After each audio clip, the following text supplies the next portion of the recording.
Hey everyone, welcome to Therapy Connections, the podcast where real therapists give you the highlights of the things we say in therapy and provide some skills, education, and ideas about how to feel better. This is not a replacement for traditional therapy, but can serve as a tool for refreshing and learning between sessions. Thanks for joining us. Hello everybody, thanks for coming to this episode of Therapy Connections. Today we're going to talk about intrusive thoughts. So when you think of intrusive thoughts, what does that mean? What are they? Sure, you have a good definition. I have a good definition of intrusive thoughts. You got a good definition for most things, so just I know, right? shoot in the dark. That's rude. I would say intrusive thoughts are the kind of thoughts that come into your mind that you can't get rid of. They're there and they just keep coming back over and over and over again. It feels obsessive and it's something that you can't quite get yourself to stop and you don't know why. So all of my thoughts. Yeah, I was going to say, so how do you differentiate that from like a squirrel moment?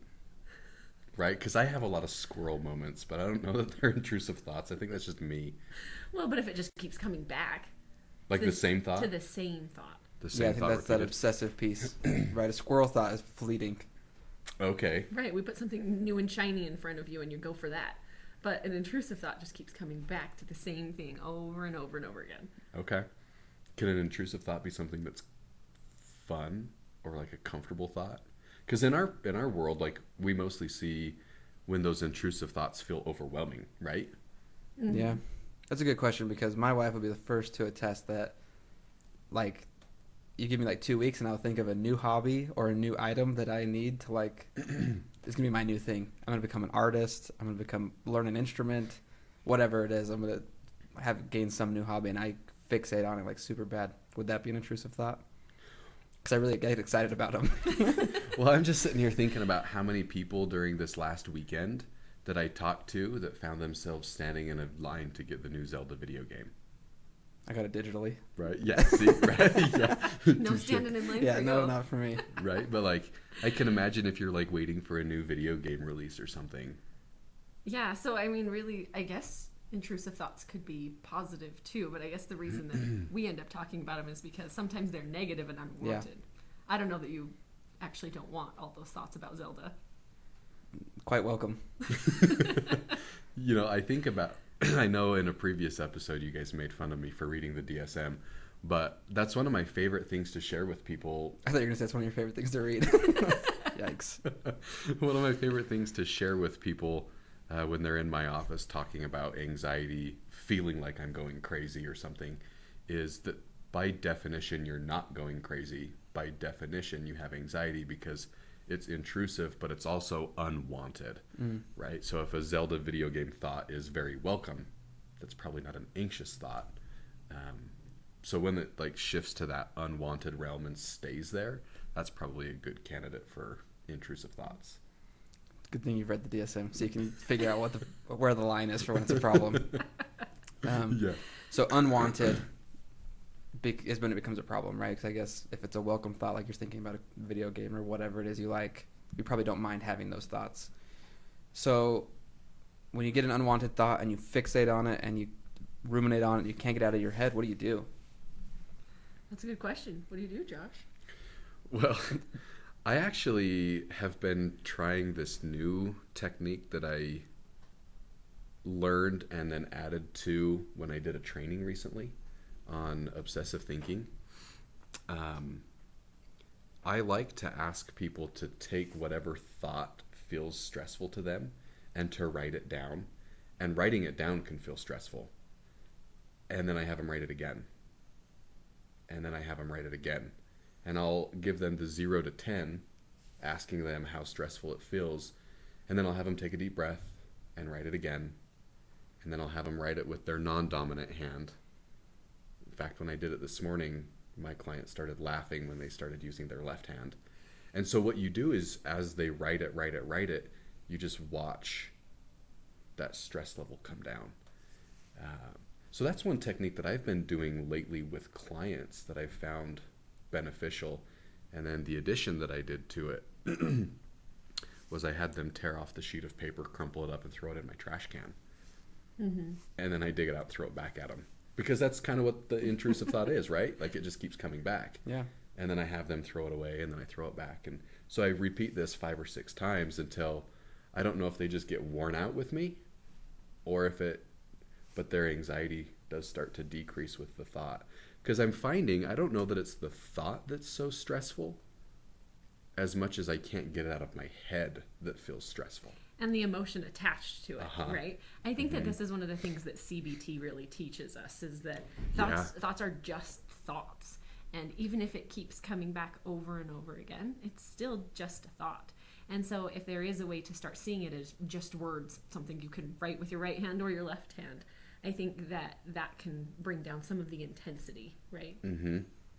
Yeah, like I never thought about having people write it down, but it makes sense because like there's that, I don't know the name of it, but that phenomenon where like if you use the same word over and over again or hear it over and over again, it starts to lose its meaning like in your brain and it gets mushed up. It's kind of that same idea, right? If you just get it out enough times, you recognize it is just a thought. This thing isn't happening right now, and there's no fixating on it's not going to change anything, right? But just being there, its presence is stressful, unless you can like decrease the weight of it, I guess. And I think it also teaches us that we can tolerate more than what we think we can.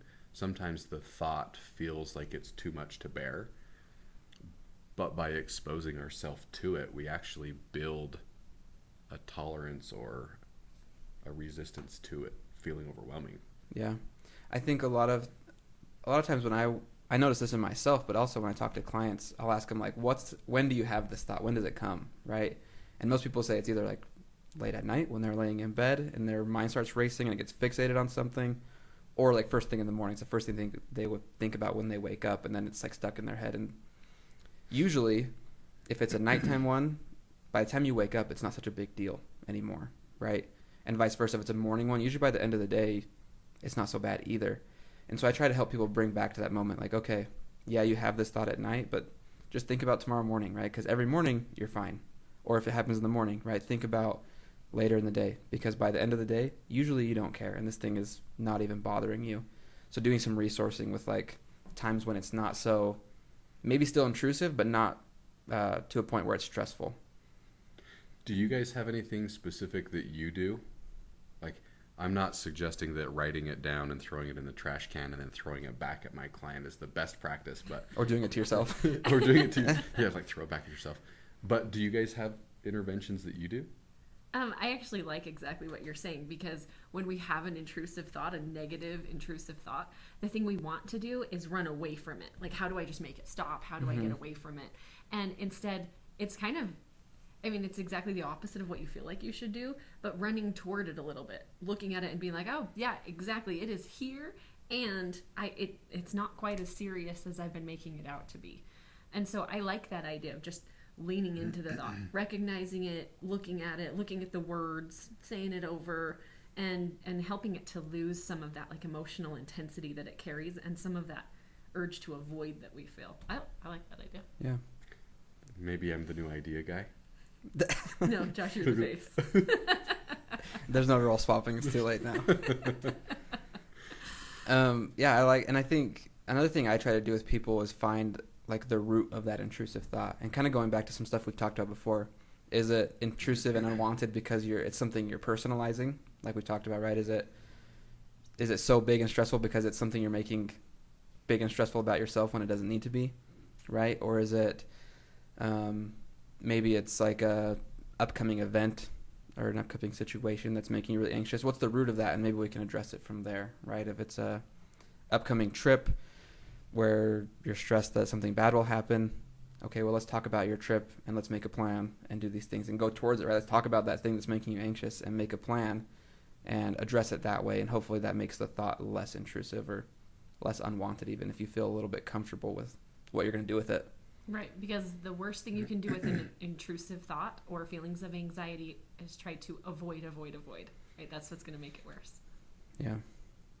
Kind of goes back to a lot of the things I remember hearing my parents say when I was younger, which I didn't quite understand, but was grab the bull by the horns.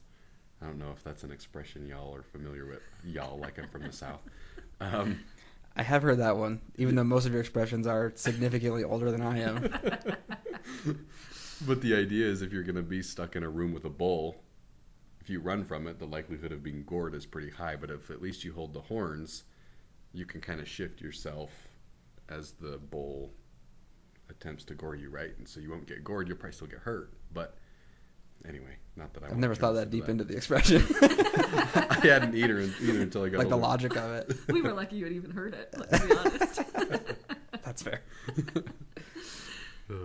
So if we're talking about an exercise or an intervention someone could do at home, maybe they don't want to throw paper at themselves. What could they do for intrusive thoughts? What would you recommend someone do? You don't know anything about them, right? They're just listening. What's like a really basic intervention someone could do? Super basic, I think, would be maybe write down the thought, even if you just write it down once. Write it down and look at it and remind yourself they're just words, right? It's just words. And try to remind yourself that over and over again. I think that can be helpful just to take some of the emotional intensity out of it. Yeah. I would say if we want to add something like a different skill set you could use, I think one of the first ones I ever learned about was mindfulness.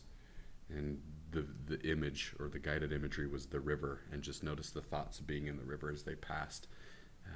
I think that one probably takes a little bit more work because it's majority mental, where this one at least gets you active and writing and doing something. But yeah, if you can envision the thoughts going in one ear, out the other, flowing down the river, around the bend, and they're gone, I think that's another skill you could try and use too. Right, just label it, right? You just label it. This is a thought. That's what it is. Here it comes, there it goes, here it comes, there it goes.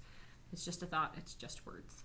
And keep in mind it takes practice. A lot. This is not something... I think every skill in therapy, people don't realize that these are like lifetime's worth of baby steps you've got to be taking. Yeah, repetitive or repetition is going to be your best friend in this case. Yeah.